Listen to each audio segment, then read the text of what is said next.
Hola a todos, yo soy Nicole Spin. Bienvenidos a un nuevo capítulo de nuestro podcast de la Fundación de Graduados YESA. El día de hoy me encuentro con una invitada súper especial, que lo cual representa tanto a la comunidad YESA como al liderazgo femenino. Pues aquí nos encontramos con... Hola con todos, soy Jimena Díaz. Según las conclusiones que llegamos acá, creo que soy como de la 10ª promoción, de las más antiguas, pero con todas las ganas de contar un poco la historia de las vivencias del YASA y de mantener esa esencia que tenemos, pues, los YASAs acá. Claro, a toda nuestra comunidad y también en este podcast, bueno, nos gustaría saber las historias de nuestros dioses porque son muy interesantes, incluso son hasta divertidas. Entonces, Jimé, cuéntame, ¿cómo fue la Jimé estudiante, la versión estudiante? Bueno, al principio la verdad es que yo venía de un colegio medio niñadón, solo de mujeres, y la verdad sí me costó un montón pasar de una clase de 15 chicas a una clase donde éramos más de 40.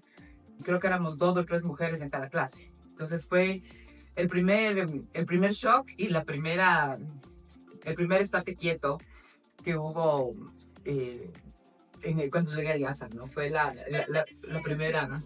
Pero me decían que en el jazz había más hombres que mujeres. Por eso, o sea, yo vine de un colegio femenino donde éramos solo mujeres.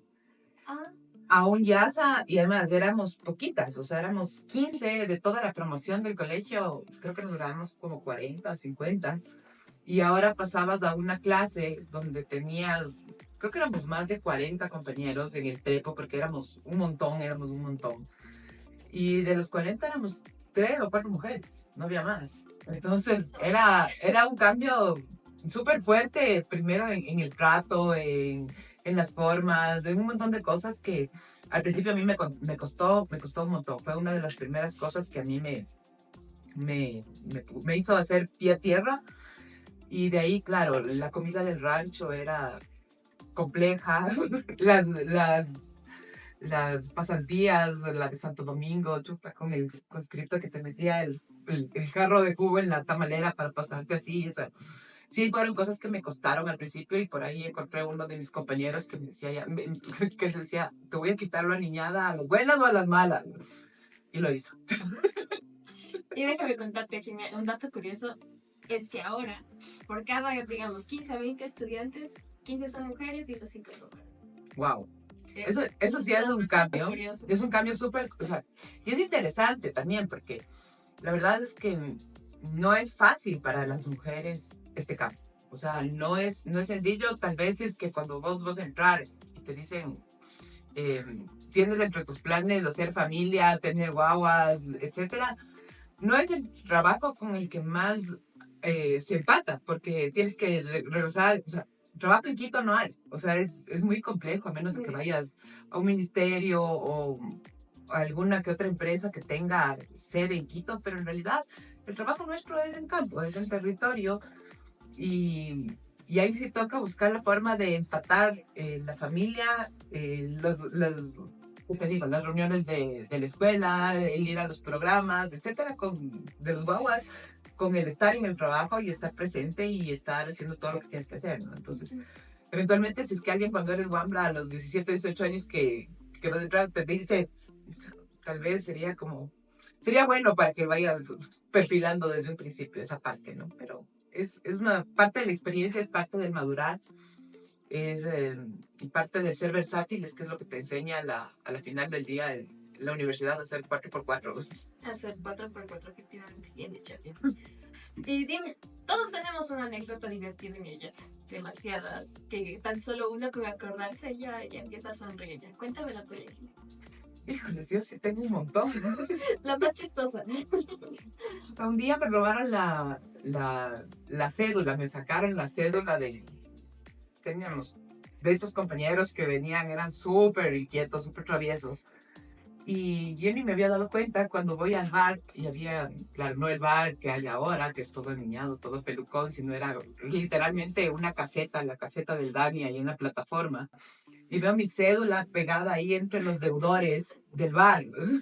Y yo casi nunca ni siquiera comía, yo llevaba mi lunch y mis cosas, cuando veo mi cédula pegada ahí como morosa ahí, porque tenía una, o sea, en la vitrina te ponía las cédulas de los morosos. Yo, ¿qué hace mi cédula ahí? O sea, bueno, fue así como el relajo, el escándalo, hasta cuando descubrí cuál fue el que se cogió mi cédula y además comió e invitó a todo el mundo con mi crédito. Y yo era la deudora, ¿no? Entonces, fue parte de una de las tantas cosas que pasaban, ¿no? Que pasaban. Claro, me imagino que sí. Y tal vez ya, la Jime pasó por todo eso, pagó la deuda del bar y todo, pagó la deuda del bar y ya, cuando estabas a punto de salir, ¿qué pensaste? ¿Cuál fue el incentivo para, no sé, me gusta tal, porque nuestro campo agropecuario es demasiado grande? Entonces, ¿qué fue la iniciativa que tú dijiste, me gusta esto, me gusta esto? Bueno, más que gustarme, bueno, al principio sí, pasé por algunas cosas, bueno, primero mientras estuve en la facultad, yo le tuve a mi primer hijo. Cuando estaba en segundo nivel, yo me retiré ahí un año de la universidad, porque claro, en esa época no te dejaban pues ir embarazada a la universidad, aparte todavía no es como era ahora, el camino todo asfaltado y que llega el Vingal hasta arriba, entonces tocaba llegar hasta Selva Alegre, en Selva Alegre agarrar la camioneta, subir por el empedrado y, o sea, eso embarazada y con el trabajo, porque además los módulos eran súper fuertes, no era pues precisamente lo más recomendable, entonces a mí me tocó un año retirarme de la U mientras me tuve a mi guagua y luego, gracias a Dios, mis papis me colitaron para yo poder volver a estudiar. Entonces, claro, yo empecé a trabajar cuando ya estaba como en un quinto nivel, empecé ya a trabajar, salí a las primeras pasantías, justo con Denis en la fundación. Empezamos con los cursos, con todo el tema de capacitación.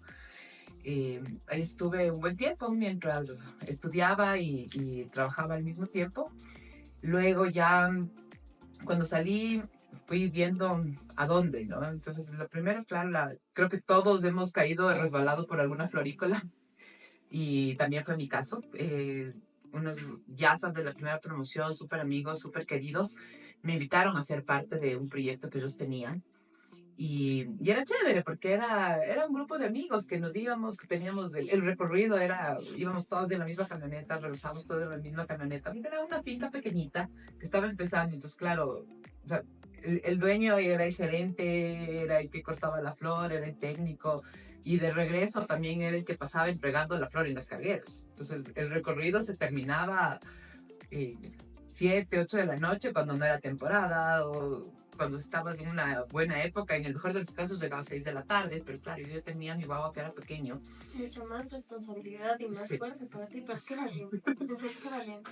Entonces, claro, un día en las famosas reuniones con los profes me dicen que el guagua se quedaba dormido en la escuela, entonces la profe medio preocupada me preguntó, oye, algo está pasando, ¿no? Entonces, claro, en estas madrugadas y llegas tarde, él no dormía bien, no dormía lo correcto y empezó a tener problemas en la escuela. Entonces, claro, mi reacción fue cogí y renuncié, así de la nada. Renuncié porque la prioridad en ese rato era con Diego.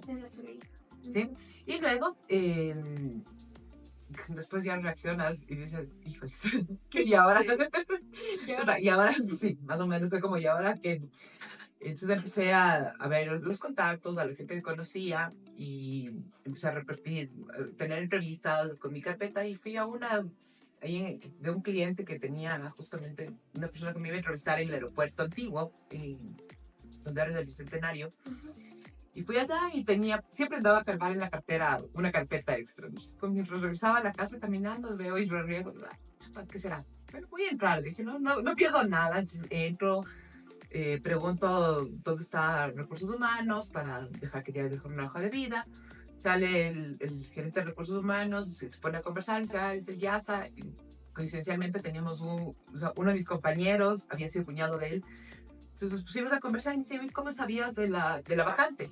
Yo no sabía de la vacante, en realidad estaba pasando por aquí y entré a dejar carpeta porque necesito trabajar. Fue casualidad. Fue casualidad.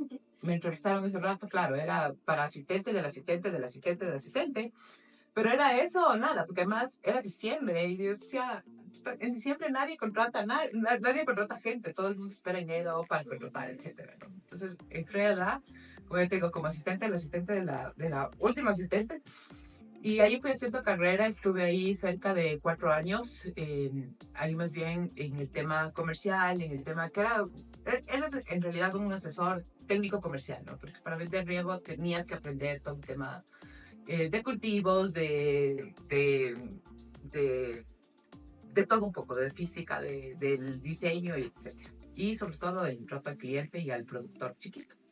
Pues ahí estuve 4 años, luego me pasé a la competencia, estuve en Tonelo, cuando empezó una empresa chiquitita, cuando yo llegué éramos 10 personas, cuando yo salí éramos más de 50. En este paso fui aprendiendo un montón de cosas. En esos 16 años empecé como vendedora, luego fui jefe comercial, luego me dediqué al tema de contratación pública, aprendí muchísimo de contratación pública y con un afán de servicio, ¿no? Con un afán de servicio porque tenías un tema de que tenías un mega cliente como las florícolas, donde la tecnología es a todo, o sea, lo más alto, lo más top.